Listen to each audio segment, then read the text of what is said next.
बिस्मिल्लाहिर्रहमानिर्रहीम। अस्सलाम वालेकुम स्टूडेंट्स। इंटर मैथमेटिक्स पार्ट 1 की ऑनलाइन क्लासेस में हम आपको वेलकम कहते हैं।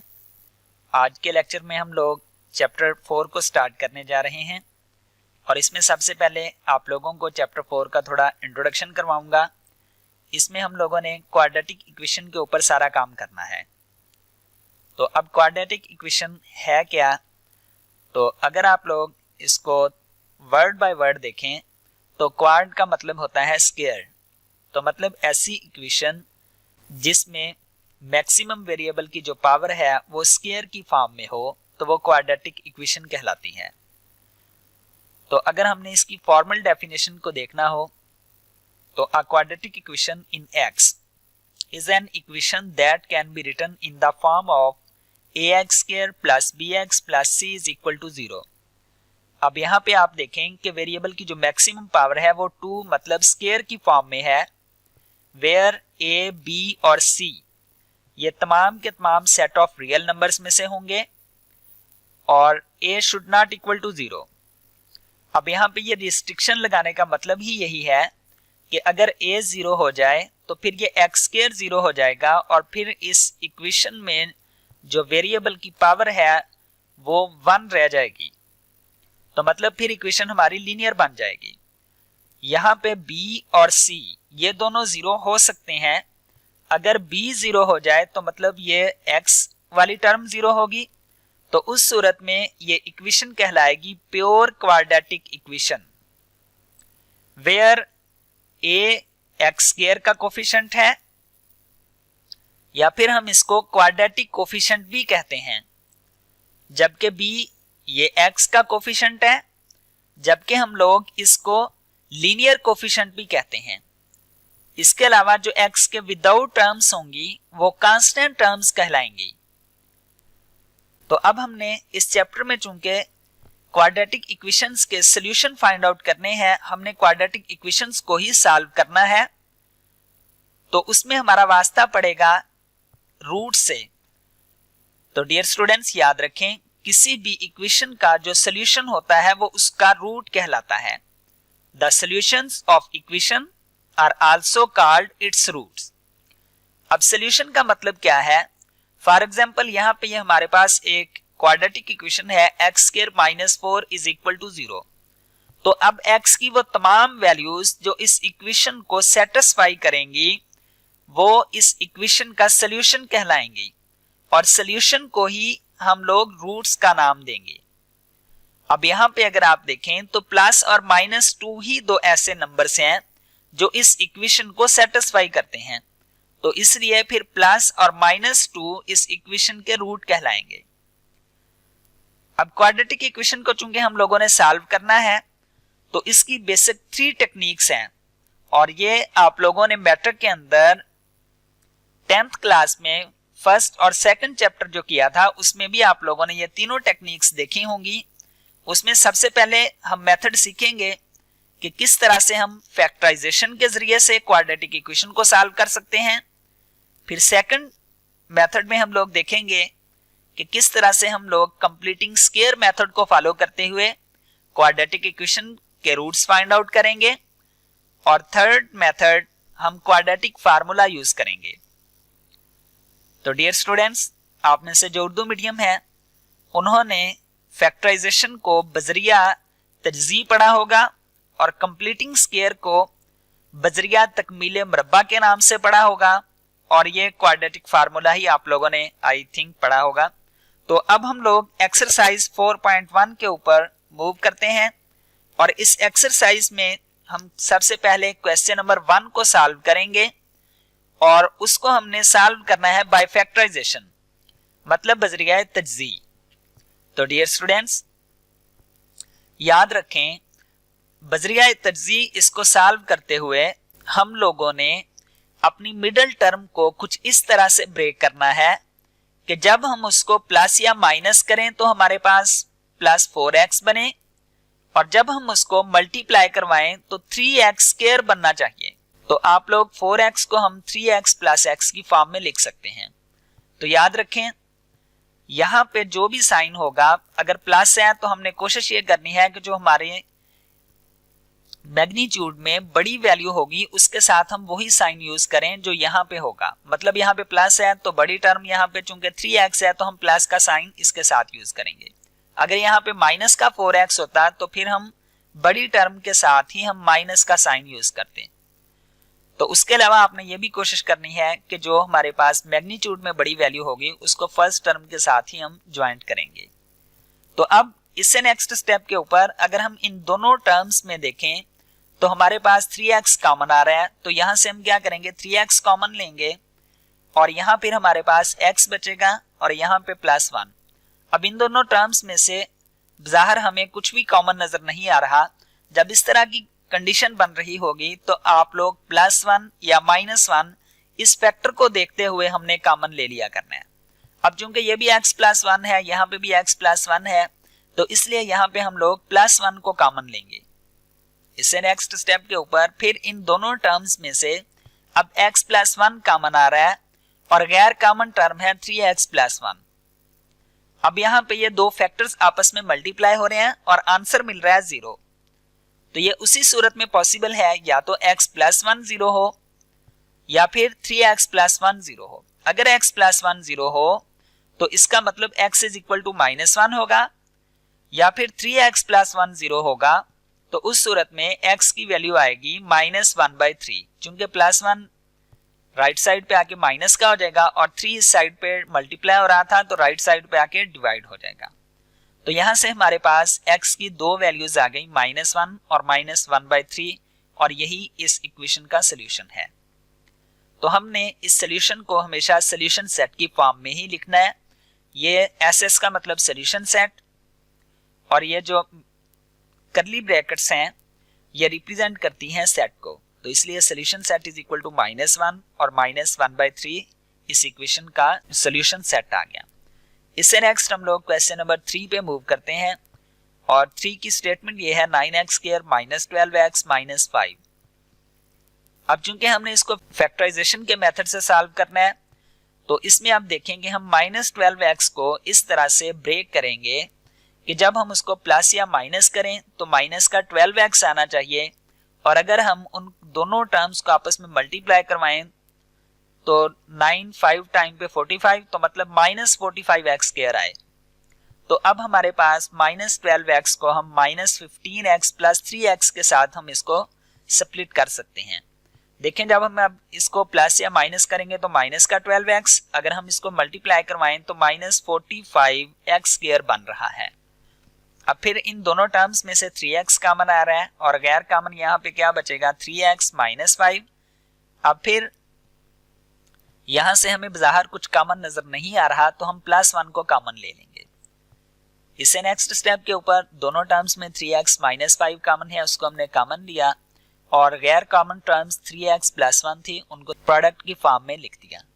इससे नेक्स्ट स्टेप के ऊपर वही बात कि अब ये दो फैक्टर्स हैं और दोनों का प्रोडक्ट 0 है, तो इसका मतलब या तो 3x -5 0 है या 3x +5 0 है। अगर हम इसको 0 रखें तो इसका मतलब x इज इक्वल टू -1/3 और अगर 3x -5 0 हो तो इसका मतलब x इज इक्वल टू 5/3। अब फिर इसको सोल्यूशन सेट की फॉर्म में हमने यो राइट डाउन कर देना है।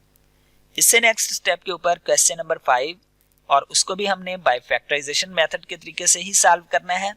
लेकिन यहाँ पे अगर हम देखें तो ये जो इक्वेशन है हमारी ये इस वक्त स्टैंडर्ड फॉर्म में नहीं है। स्टैंडर्ड फॉर्म क्या थी ax² + bx + c, तो यहाँ पे ये प्रोडक्ट की फॉर्म में है। तो सबसे पहला काम हम ये करेंगे कि स्टैंडर्ड फॉर्म में कन्वर्ट करेंगे। तो उसके लिए हम x को अंदर मल्टीप्लाई करवा देते हैं और यहाँ पे भी 2x - 1 को x + 4 के साथ मल्टीप्लाई करवाएं तो हमारे पास ये रिजल्ट बनेगा। अब लेफ्ट हैंड साइड को राइट हैंड साइड पे जब हम मूव करवाएंगे तो हमारे पास ये रिजल्ट बनेगा। After simplification x² - 4 is equal to 0। अब यहाँ पे इस 4 को हम लोग 2 का स्क्वायर भी राइट कर सकते हैं। तो इस तरह से ये फार्मूला बन जाएगा x² - 2 का स्क्वायर, मतलब a² - b², तो वो x - 2 इंटू x + 2, ये फार्मूला हमने यहाँ पे अप्लाई कर दिया। अब फिर यहाँ से ये दो फैक्टर्स आपस में मल्टीप्लाई हो रहे हैं और आंसर 0, तो उसी सूरत में पॉसिबल है या तो x - 2 0 होगा या फिर x + 2 0 हो। x माइनस 2 0 हो तो उसका मतलब x इज इक्वल टू 2, जब x प्लस 2 0 होगा तो उसका मतलब x is equal to minus 2 आएगा। तो फिर सोल्यूशन सेट की फॉर्म में जब हम इसको राइट डाउन करेंगे तो 2 और माइनस 2 इसका आंसर है, इसके रूट्स हैं। इससे नेक्स्ट स्टेप के ऊपर हम लोग क्वेश्चन करेंगे, क्वेश्चन नंबर 8। अब क्वेश्चन नंबर 8 को अगर हम देखें तो ये थोड़ा हमें कॉम्प्लिकेटेड नजर आ रहा है, तो लेकिन परेशान होने की जरूरत नहीं है। आपने यहाँ पे ये काम करना है कि B और A इन दोनों को आपने लेफ्ट हैंड साइड पे मूव करवाना है, लेकिन कोशिश ये करनी है कि B टर्म को आपने A वाली के साथ और A को B वाली टर्म्स के साथ आपने ज्वाइंट करना है। इससे नेक्स्ट स्टेप के ऊपर हम लोग इन दोनों टर्म्स का अलग अलग से एलसीएम ले लेंगे। जब हम इसका एलसीएम लेंगे तो ax माइनस 1 आएगा, ये आपस में कैंसल आउट, तो a यहाँ पे बचेगा माइनस। अब ये सारी टर्म इसके साथ चूंकि मल्टीप्लाई होगी, इसी तरह से इसको भी हमने सिंप्लीफाई करना है। तो फिर ये माइनस b अंदर मल्टीप्लाई हो जाएगा और यहाँ से माइनस a अंदर मल्टीप्लाई हो जाएगा। माइनस माइनस चूंकि प्लस होता है तो यहाँ पे भी प्लस और यहाँ पे भी प्लस आ जाएगा। इससे नेक्स्ट स्टेप के ऊपर हम a plus b minus a b x, और इसको भी हम लिख सकते हैं कि a plus b minus a b x. अब अगर हम देखें तो नोमिनेटर में हमारे पास दोनों टर्म्स में नोमिनेटर सेम है, तो इसको फिर हम कॉमन ले लेंगे और यहाँ पे हमारे पास बचेगा 1 over A x minus 1 plus 1 over B x minus 1। अब फिर से हम इसका एलसीएम ले लेते हैं। जब हम एलसीएम लेंगे तो ये आपस में cancel out, b x minus 1 इसके साथ मल्टीप्लाई होगा और ये आपस में cancel out, a x minus 1 इसके साथ मल्टीप्लाई हो जाएगा। अब फिर यहाँ पे A x plus B x minus 2 बन जाएगा और ये वाली टर्म सारी की सारी राइट हैंड साइड पे आके 0 हो जाएगी और बाकी हमारे पास बचेगा a plus b minus a b x into a x plus B x minus 2 is equal to 0। अब फिर यहाँ पे या तो a plus b minus a b x 0 होगा, अगर ये टर्म 0 हो तो फिर माइनस का a b x right hand side पे जाके प्लस का हो जाएगा और ए बी चूंकि मल्टीप्लाई हो रहा था तो फिर a प्लस बी के साथ डिवाइड होकर हमारे पास x की वैल्यू आएगी a plus b over a b. अगर हम इस टर्म को 0 रखें तो फिर माइनस 2 राइट हैंड साइड पे आके प्लस का हो जाएगा और यहाँ से a प्लस बी यहाँ पे आके डिवाइड हो जाएगा।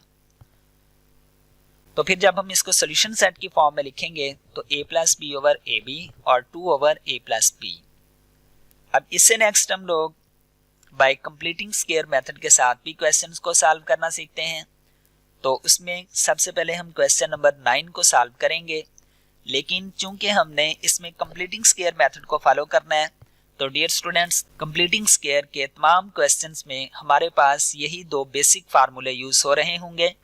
a plus b whole square is equal to a square plus b square plus 2ab और इसी तरह से a minus b whole square a square plus b square minus 2ab के इक्वल होता है। अब यहाँ पे अगर आप गौर करें तो a और b इन दोनों के कोफिशिएंट 1 1 हैं, तो मतलब कंप्लीटिंग स्क्वायर फॉर्म में जब हम इसको कन्वर्ट करवाएंगे तो उस सूरत में हमारी कोशिश ये हुआ करेगी कि जो हमारे पास फर्स्ट टर्म x का स्क्वायर है उसका कोफिशिएंट हमने 1 रखना है। अगर 1 नहीं होगा तो हम पूरी टर्म को उस कोफिशिएंट के साथ डिवाइड करवा के एक्स स्क्वायर के कोफिशिएंट को 1 बनाया करेंगे। तो बाकी के बातें हम क्वेश्चन में ही करेंगे। तो क्वेश्चन की स्टेटमेंट कुछ इस तरह से है, x square minus 2x minus 899। तो डियर स्टूडेंट्स अब इसको हम यूं राइट डाउन कर सकते हैं, एक्स स्क्वायर माइनस 2x था तो इसको हम अगर 1 के साथ लिखें तो इससे कोई फर्क नहीं पड़ेगा और कांस्टेंट टर्म को हमने राइट हैंड साइड पे मूव करवा देना है। अब यहाँ पे देखें कि a स्क्वायर माइनस 2x था मतलब 2a और b की जगह पे हमने 1 राइट डाउन कर दिया, मतलब x स्क्वायर माइनस 2x और 1 ये a स्क्वायर माइनस 2ab। यहाँ तक हमारे पास ये फार्मूला बन चुका है। अब b चूंकि यहाँ पे 1 है तो मतलब 1 का स्क्वायर फिर हम दोनों साइड्स पे ऐड करवा देंगे, ठीक है। तो जब हम 1 स्क्वायर ऐड करेंगे तो हमारे पास ये फार्मूला बन जाएगा x माइनस 1 होल स्क्वायर और यहाँ पे 1 का स्क्वायर चूंकि 1 ही होता है तो ये 900। जब हम इसका स्क्वायर रूट लेंगे तो x minus 1 is equal to 900 और 900 का स्क्वायर रूट होता है प्लस माइनस 30 के इक्वल। इसका मतलब x माइनस 1 या तो 30 के इक्वल है या फिर माइनस 30 के। अगर 30 के इक्वल है तो x की वैल्यू आ जाएगी 31, अगर माइनस 30 के इक्वल है तो फिर x की वैल्यू आएगी माइनस 29। तो जब हम इसको सोल्यूशन सेट की फॉर्म में लिखेंगे तो हमारे पास इसका ये आंसर आएगा। तो डियर स्टूडेंट्स, एक तो इसका ये तरीकाकार था। दूसरा, आप लोगों ने अगर सिर्फ इसको याद रखना हो तो तमाम क्वेश्चंस में हम लोग x स्क्वायर का कोफिशिएंट 1 रखेंगे। उसके बाद जो भी x का कोफिशिएंट होगा उसको 2 से डिवाइड करवा के होल का स्क्वायर आपने दोनों साइड्स पे ऐड कर दिया करना है और कांस्टेंट टर्म को आपने हमेशा राइट हैंड साइड पे ही रखना है। तो फिर आपका फार्मूला इस तरह से ऑटोमेटिकली खुद ही बन जाया करेगा। इससे नेक्स्ट हम क्वेश्चन 12 देखते हैं जी, इसी एक्सरसाइज का। तो उसमें है x square minus 3x minus 648। तो जब हम इसको सॉल्व करेंगे तो हमने पहला काम ये देखना होता है कि x स्क्वायर का कोफिशिएंट 1 हो। तो यहाँ पे ऑलरेडी 1 है तो इसलिए यहाँ पे परेशान होने की जरूरत नहीं है। फिर कांस्टेंट टर्म को हमने राइट हैंड साइड पे रखना होता है, तो इसलिए हमने कांस्टेंट टर्म को राइट हैंड साइड पे मूव करवा दिया। और ये जो हमारे पास माइनस 3x था, चूंकि हमने इसको फार्मूला ये वाला फार्मूला बनाना था तो इस फार्मूले में हमें माइनस का 2 चाहिए होता है। तो माइनस 2 जब हमने लिखा, एक्चुअल वैल्यू तो हमारे पास थी 3x, तो इसलिए चूंकि 2 हमने अपनी तरफ से यहाँ पे मल्टीप्लाई करवाया तो उसके साथ हमें डिवाइड भी करवाना पड़ेगा। तो दूसरी वही बात जो आपसे मैंने की थी कि हमने क्या करना है, जो भी x का कोफिशिएंट हो, यहाँ पे 3 कोफिशिएंट था तो उसको हमने 2 से डिवाइड करवा के होल का स्क्वायर दोनों साइड्स पे ऐड कर दिया। तो डियर स्टूडेंट्स, अब यहाँ पे देखें, ये हमारे पास फार्मूला बन गया x माइनस 3/2 होल स्क्वायर का, और यहाँ पे 3/2 का स्क्वायर चूंकि 9/4 आ जाएगा और इसका हम एलसीएम लेंगे तो 4 एलसीएम आएगा। 4 648 टाइम्स पे 2592 प्लस 9। अब जब हम इसको सिंप्लीफाई करेंगे तो 2601 ओवर 4 आ जाएगा। अब दोनों साइड्स पे हम स्क्वायर रूट लेंगे, चूंकि हमने सिर्फ x की वैल्यू निकालनी होती है और उसके लिए हमने स्क्वायर को खत्म करना है। तो स्क्वायर खत्म करने के लिए एक ही मेथड है कि हम दोनों साइड्स पे स्क्वायर रूट अप्लाई कर दें। जब हम स्क्वायर रूट अप्लाई करेंगे तो इसका स्क्वायर रूट होता है प्लस माइनस 51/2। इसका मतलब x माइनस 3/2 या तो प्लस 51/2 के इक्वल है या माइनस 51/2 के इक्वल होगा। जब हम प्लस 51/2 के इक्वल रखते हैं तो माइनस का 3/2 राइट हैंड साइड पे आके प्लस 3/2 हो जाएगा। एलसीएम लें तो हमारे पास 51 प्लस 3 54 हो जाएगा। 54/2 सिंप्लीफाई किया तो हमारे पास x की वैल्यू आई 27। अब हमने इसको वन टाइम पे प्लस 51/2 रखा था, तो फिर हम इसको माइनस 51/2 के इक्वल भी रखेंगे तो माइनस 3/2 राइट हैंड साइड पे आके प्लस का बन जाएगा। आफ्टर टेकिंग एलसीएम और सिंप्लीफिकेशन के बाद x की वैल्यू आ जाएगी माइनस 24। जब हम इसको सोल्यूशन सेट की फॉर्म में लिखेंगे तो माइनस 24 और माइनस 27 इसके रूट्स आ गए। अब इस एक्सरसाइज का last question, question number 19 solve करेंगे। तो क्वेश्चन नंबर 19 में उसने हम पे कंडीशन लगाई है कि आपने इस इक्वेशन को सॉल्व करना है, मतलब इसके रूट्स फाइंड आउट करने हैं बाय यूजिंग क्वाड्रेटिक फार्मूला। तो क्वाड्रेटिक फार्मूला यूज करने के लिए जो भी हमारे पास गिवन इक्वेशन होगी उसको हमने पहले स्टैंडर्ड फॉर्म में लेकर आना है। Standard form ax² plus bx plus c की जो फॉर्म हमने पढ़ी है वो स्टैंडर्ड फॉर्म है, मतलब उसको सबसे पहले हमने x² फिर x और फिर कांस्टेंट को अलग अलग करना है। तो उसके लिए हम इसको सिंप्लीफाई करेंगे और यहाँ इसको मल्टीप्लाई करवा देते हैं इन दोनों टर्म्स को आपस में। जब हम इसको मल्टीप्लाई करवाएंगे तो ये x² minus bx minus ax plus ab, इसी तरह से इन दोनों फैक्टर्स को भी हमने आपस में मल्टीप्लाई करवाया तो फिर x² plus x² plus x², तो ये बन जाएगा 3x² और माइनस bx एक यहाँ पे है और दूसरा माइनस bx ये है, तो मतलब माइनस का 2bx माइनस 2ax बनेगा और इसी तरह से cx और ये cx माइनस 2cx, मतलब हर एक में माइनस 2x तो कॉमन है वो हमने बाहर निकाल लिया और a plus b plus c की फॉर्म में हमने इसको राइट डाउन कर दिया। इसी तरह से जो x के विदाउट टर्म्स थी उनमें A B plus B C plus C A या ए सी एक ही बात है। अब देखें हमने इसको स्टैंडर्ड फॉर्म में कन्वर्ट कर दिया है कि एक्स स्क्वायर फिर एक्स की टर्म्स और फिर कांस्टेंट को हमने अलग अलग कर दिया। अब क्वाड्रेटिक फार्मूले की ये फॉर्म होती है कि x is equal to minus b plus minus b square minus 4ac over 2a, where b क्या है, ये x का कोफिशिएंट होता है जो इस सूरत में -2 into a plus B plus c है, और a x स्क्वायर का कोफिशिएंट होता है जो कि 3 है, और c कांस्टेंट टर्म्स होती है जो x के विदाउट टर्म है वो कांस्टेंट टर्म होती है और वो ab plus B C plus C A है। तो अब ये सारी टर्म्स हम उठाएंगे और इस क्वाड्रेटिक फार्मूले में जब हम प्लेस करेंगे तो b x का coefficient -2 into a plus B plus C हमने यहाँ पे राइट डाउन कर दिया, और ये माइनस इस फार्मूले का ही हमने लिखा है, प्लस माइनस इंटू b का स्क्वायर।